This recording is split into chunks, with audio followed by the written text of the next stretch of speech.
اعوذ باللہ من الشیطان الرجیم بسم اللہ الرحمن الرحیم۔ ایک مغرور شہزادی کی فقیر سے شادی کی کہانی۔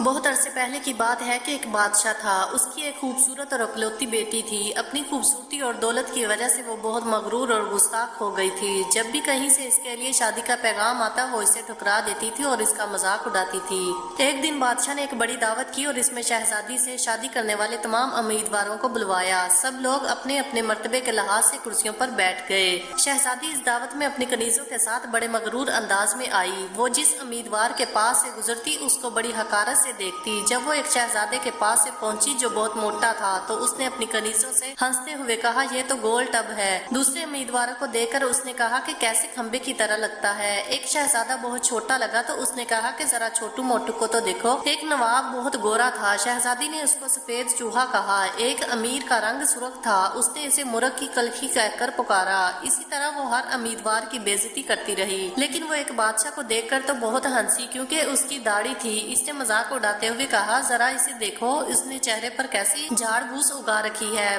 بادشاہ نے جب دیکھا کہ اس کی بیٹی نے مہمانوں کی بہت بے عزتی کی ہے تو اسے بہت غصہ آیا۔ اس نے بڑے دربار میں یہ اعلان کیا کہ شہزادی پسند کرے یا نہ کرے مگر اب میں اس کی شادی کسی فقیر سے ہی کروں گا۔ اس اعلان کے بعد تمام لوگ چلے گئے۔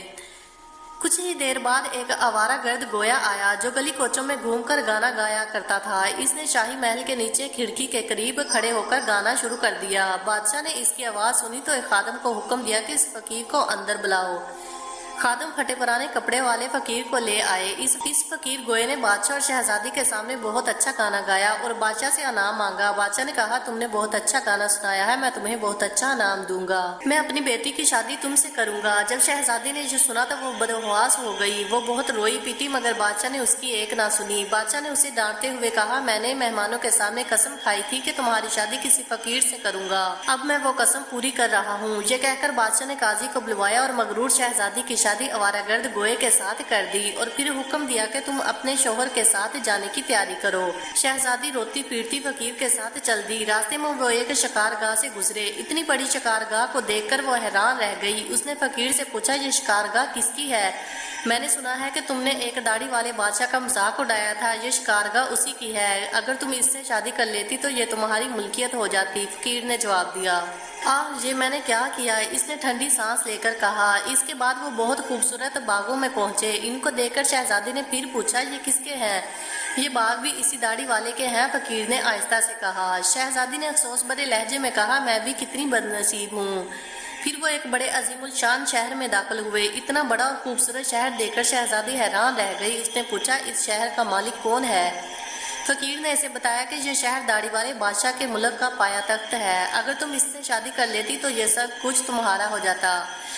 میں نے یہ بہت غلطی کی ہے، کاش میں اس سے شادی کر لیتی، اس نے پچھتاتے ہوئے کہا۔ فقیر شوہر نے ناراض ہوتے ہوئے کہا، مجھے اس سے کوئی مطلب نہیں ہے، مگر تم میرے ہوتے ہوئے دوسرے مرد کی بات کیوں کر رہی ہو؟ کیا مجھ میں کوئی کمی ہے؟ اس طرح کی باتیں کرتے ہوئے وہ ایک چھوٹی سی جھونپڑی کے قریب پہنچے۔ کیسی بدنما اور چھوٹی سی جھونپڑی ہے، یہ کس کی ہے؟ شہزادی نے پوچھا۔ یہ میرا گھر ہے اور یہی وہ جگہ ہے جہاں ہمیں زندگی گزارنی ہے۔ تمہارے نوکر کہاں ہیں؟ ہمیں نوکروں سے کیا کام، تم ہر کام کر سکتی ہو۔ اب آگ جلاؤ اور میرے لیے کھانا پکاؤ، میں بہت تھک گیا ہوں، فقیر نے کہا۔ چونکہ شہزادی کو کھانا پکانا نہ آتا تھا اس لیے فقیر نے اس کی مدد کی اور کچھ دیر بعد انہوں نے الٹا سیدھا کھانا پکا کر کھا لیا اور سو گئے۔ دوسری صبح فقیر نے اسے جگایا اور گھر صاف کرنے اور دوسرے کام کرنے کو کہا۔ شہزادی تمام دن کام کرتی رہی، اوپر سے جلی کٹی باتیں بھی سنتی، مگر صبر کے سوا اور کوئی چارہ نہ تھا۔ اسی طرح انہوں نے کچھ دن گزارے، پھر ایسا وقت آیا کہ ان کے پاس کھانے کو کچھ نہ رہا۔ ایک دن فقیر نے کہا کہ میں نے جو کچھ کمایا تھا خرچ ہو گیا، اب تمہاری کمانے کی باری ہے، میں تمہیں لکڑیاں لا کر دیتا ہوں، اس سے تم ٹوکریاں بنا لینا۔ یہ کہہ کر وہ جنگل میں گیا اور لکڑیاں لے آیا۔ شہزادی نے ٹوکریاں بنانی شروع کر دی۔ اس نے پہلے کبھی کوئی ایسا محنت کا کام نہیں کیا تھا، اس لیے اس کی انگلیاں زخمی ہو گئی اور ان سے خون بہنے لگا۔ یہ دیکھ کر اس کے شوہر نے کہا، میرا خیال ہے یہ کام تم نہیں کر سکتی، میں تمہیں کچھ سوت لا کر دیتا ہوں، اس سے کپڑے بن لینا۔ مگر وہ یہ بھی نہ کر سکی۔ فقیر نے کہا کہ تم تو میرے لیے بالکل بیکار ہو، تم کوئی کام نہیں کر سکتی، تم سے شادی کر کے مجھے بڑا نقصان ہوا ہے۔ بہرحال میں کوشش کرتا ہوں کہ تمہارے لیے مٹی کے برتن لاؤں، تم بازار جا کر ان کو بیچ دیا کرنا۔ مغرور شہزادی نے اکڑ کر کہا، مگر جب میں بازار میں کھڑی ہوں گی تو میرے ملک کے لوگ مجھے اس حال میں دیکھ کر خوب ہنسیں گے۔ فقیر نے کہا، یہ میرا مسئلہ نہیں ہے، اگر تم بھوک سے مرنا نہیں چاہتی ہو تو تمہیں یہ کام کرنا پڑے گا۔ مٹی کا برتن بیچنے کا کام بہت اچھا چل رہا تھا۔ لوگ جب ایک خوبصورت لڑکی کو بازار میں برتن بیچتے دیکھتے تو اس پر ترس کھا کر کچھ نہ کچھ خرید لیتے۔ برتن بک گئے تو فقیر نے اور برتن لا کر دے دیے۔ اسی دوران ایک غسیل مزاح سپاہی وہاں سے گزرا۔ اس نے بازار کے بیچ میں برتن رکھے ہوئے دیکھ کر انہیں لات مار کر توڑ دیا اور کہا کہ آئندہ اس طرح راستہ مت گھیرنا۔ شہزادی بہت پریشان ہوئی۔ اس نے سارا واقعہ گھر آ کر اپنے شوہر کو سنایا۔ تم انتہائی بیوقوف ہو، تم سے کس نے کہا تھا کہ بیچ بازار میں برتن لے کر بیٹھ جاؤ؟ آخر وہاں سے لوگوں کو گزرنے میں دشواری ہوتی ہے۔ میرا خیال ہے کہ یہ بھی تمہارے بس کا کام نہیں ہے۔ خیر میں شاہی محل جاؤں گا، ہو سکتا ہے کہ وہاں تمہارے لیے کوئی کام نکل آئے۔ یہ کہہ کر وہ شاہی محل روانہ ہو گیا۔ شام کو فقیر نے واپس آ کر کہا، شاہی محل میں تمہارے لیے مددگار باورچن کی جگہ مل گئی ہے، اب کم سے کم ہمیں کھانے کو خوب مل جایا کرے گا۔ اور اس طرح مغرور شہزادی ایک مددگار باورچن بن گئی۔ وہ ہر روز صبح سے شام تک باورچی خانے میں کام کرتی اور شام کو لوگوں کے آگے کا بچا ہوا کھانا لے کر گھر آ جاتی اور اس طرح دونوں میاں بیوی کا گزارا ہو جاتا۔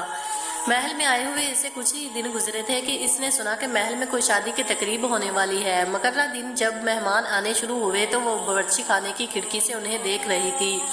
نقیب اور چوبدار زرق برق کپڑوں میں مہمانوں کا استقبال کر رہے تھے۔ ہر طرف بڑی شان و شوکت اور دھوم دھام نظر آ رہی تھی، لیکن شہزادی اپنی قسمت پر آنسو بہا رہی تھی اور اپنے غرور و تکبر اور بیوقوفی پر پچھتا رہی تھی۔ اسی دوران کچھ خادمائیں آئیں اور انہوں نے اس کو بہت سے مزیدار کھانے دیے جو اس نے ٹوکری میں رکھ لیے اور گھر کی طرف چل پڑی۔ ابھی وہ محل کے دروازے سے گزر رہی تھی کہ اچانک ایک بہت ہی زرق برق لباس والے ایک شاندار اور خوبصورت شخص نے اس کا راستہ روک لیا۔ شہزادی نے نگاہ اٹھا کر دیکھا کہ وہی داڑھی والا بادشاہ تھا جس کا اس نے خوب مذاق اڑایا تھا۔ وہ خوف اور شرم سے کانپنے لگی۔ بادشاہ اسے لے کر ہال میں پہنچا۔ اتنے سارے لوگوں کو دیکھ کر اسے اپنے اوپر قابو نہ رہا اور گھبراہٹ میں ٹوکری اس کے ہاتھوں سے گر گئی اور اس میں سے کھانا نکل کر چاروں طرف بکھر گیا۔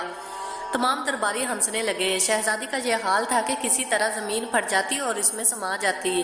اس نے جھٹکے سے اپنے ہاتھ چھڑا لیا اور بھاگنا چاہتی تھی۔ بادشاہ نے لپک کر اسے دوبارہ پکڑ لیا اور بڑی نرمی سے بولا، ڈرو مت، کیا تم مجھے نہیں پہچانتی؟ میں وہی آوارہ گرد گویا ہوں جو تمہارے ساتھ جھونپڑی میں رہتا ہے۔ میں وہی سپاہی ہوں جس نے تمہارے برتن توڑے تھے۔ یہ سب کچھ میں نے اس لیے کیا تھا، میں تمہیں پسند کرتا تھا اور تم سے شادی کرنا چاہتا تھا۔ اب تمہارے غرور کا علاج ہو چکا ہے اور تمہیں اچھا سبق مل گیا ہے۔ پچھلی باتوں کو بھول جاؤ۔ دیکھو آج ہماری شادی کی تقریب ہو رہی ہے۔ اسی وقت کنیزیں آئیں اور اسے اپنے ساتھ لے گئی۔ شہزادی کو نہلا دہلا کر دلہن کا لباس پہنایا گیا۔ جب وہ دوبارہ حال میں آئی تو دیکھا کہ اس کے والدین اور اس کے تمام درباری بھی وہاں جمع ہیں۔ سب لوگوں نے اسے مبارکباد دی۔ اب شہزادی بالکل بدل چکی تھی۔ اس کا غرور، اکڑ اور دوسروں سے نفرت ختم ہو چکی تھی۔ اس نے زندہ رہنے کا ڈھنگ سیکھ لیا تھا۔ محترم ناظرین، امید کرتی ہوں کہ آپ کو ہماری یہ ویڈیو بہت اچھی لگی ہوگی۔ اگر آپ کو یہ ویڈیو اچھی لگی ہو تو پلیز ویڈیو کو لائک کریں اور چینل کو سبسکرائب کریں تاکہ ہماری ہر آنے والی نئی ویڈیو سب سے پہلے آپ تک پہنچ سکے۔ شکریہ۔